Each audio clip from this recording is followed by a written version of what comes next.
It all began when a young boy lay ill in bed. His loving father entertained him with stories of a special railway on the magical island of Sodor. Those stories would go on to become the tales of the most iconic tank engine the world has ever known, Thomas the Tank Engine. Thomas's adventures have sparked the imagination of generations of children, while teaching important life lessons along the way. This year, Thomas and Friends is celebrating 75 years of friendship and teamwork.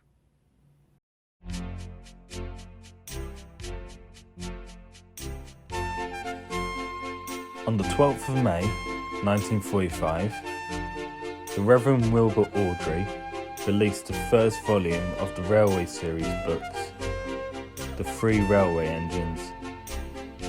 This consists of short stories that he wrote for his son Christopher in 1942 when he was bedridden with measles. 1 year later, Wilbur wrote his second book, Thomas the Tank Engine. Little did he know that he had created one of the most popular children's characters of all time. Wilbur would continue to write books until 1972, where he published the 26th book, Tramway Engines. After that, he retired.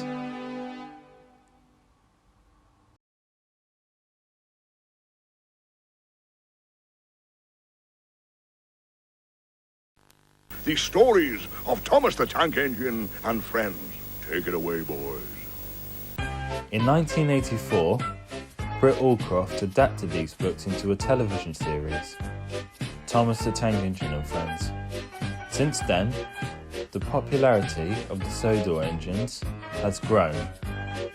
Now, you've more than likely seen toys, t-shirts, DVDs, and even events called Day Out with Thomas.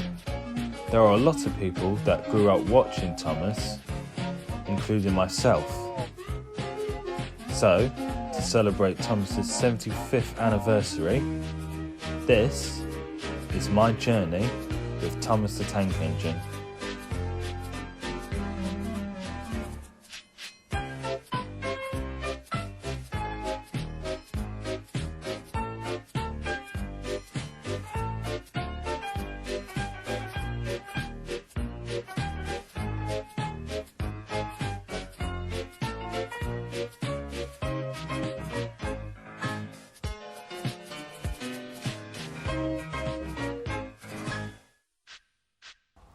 I first came across Thomas when I was about 3 years old. My mum put on a video called Biggest Party Video Ever. From then on, Thomas was a part of my life. This caused me to beg my mum for more Thomas merchandise, like more videos, toys, etc. When I was 4, my head teacher awarded me for my 100% attendance with a complete collection of the Railway series. During that moment, I could not wipe that grin off my face for the rest of the day. I don't think there was a day in my child years where I wasn't either watching Thomas videos or playing with the Tomy wooden railway train sets. And believe me when I say, I had every Tomy Thomas train. I was kinda needy like that.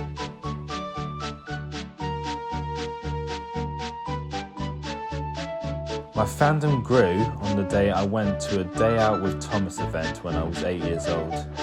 Not just because of said event, but when I came home afterwards. I went onto YouTube and looked up Thomas videos, and I stumbled upon a user called TrainLover476 who had filmed a parody of his Thomas trains and uploaded them. I wanted to see more of that. I then stumbled on a user called Miss Oliver and Blossom. These guys were my inspiration.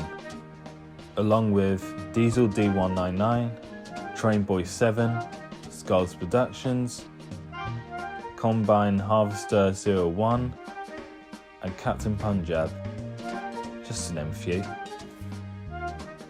After watching a load of their videos, I filmed videos of me remaking the first 8 episodes of the first season. I even wrote my own original script on a piece of paper up until the point where my hands were in agony. This is how much I wanted to show my creative ideas to the world. But unfortunately, these ideas never got to see the light of day. When I was 12, I had started secondary school. It was then that I started to grow out of Thomas for a while. Because you see, at the time, I was under the impression that if anyone found out that I had the dire love of a talking blue train, I would have my head shoved down a flushing toilet before the first period. So, with that, I left him behind. But he was never forgotten. 5 years later, I had just started college. I was studying film and TV due to my passion for making films. It was here that I found that I was quite good at editing films and writing scripts. One day that year, I read a news article on Thomas's 70th anniversary. So, out of interest, I went onto YouTube and watched The Adventure Begins. And I don't know what it was, but all of the memories of my love for Thomas that I once left behind all came back. I created my own YouTube channel devoted to Thomas material and started to come up with ideas which would take a while. I had to do something that no one has ever done before. I then stumbled on a few audiobooks of the Railway series. I never thought to myself, I could do something with this. Then it hit me. I used the audio from the audiobooks and the footage from the TV show and mixed the two together. And I really enjoy doing these videos. Even when there's days where I think to myself I can't do this, I push myself with good results at the end. I even wrote my own original script of a series that's more faithful to the books. And I hope that one day I can make this for real and show it to the world. But that's for another day. Thomas and his friends have taught me a lot of things, including lessons in friendship, teamwork, trust, and much more. I am forever grateful that Thomas has been with me throughout most of my life. And the works of Wilbur Awdry and Britt Allcroft still inspire me to this day. So a massive thank you to Wilbur and Britt. And happy 75th birthday, Thomas.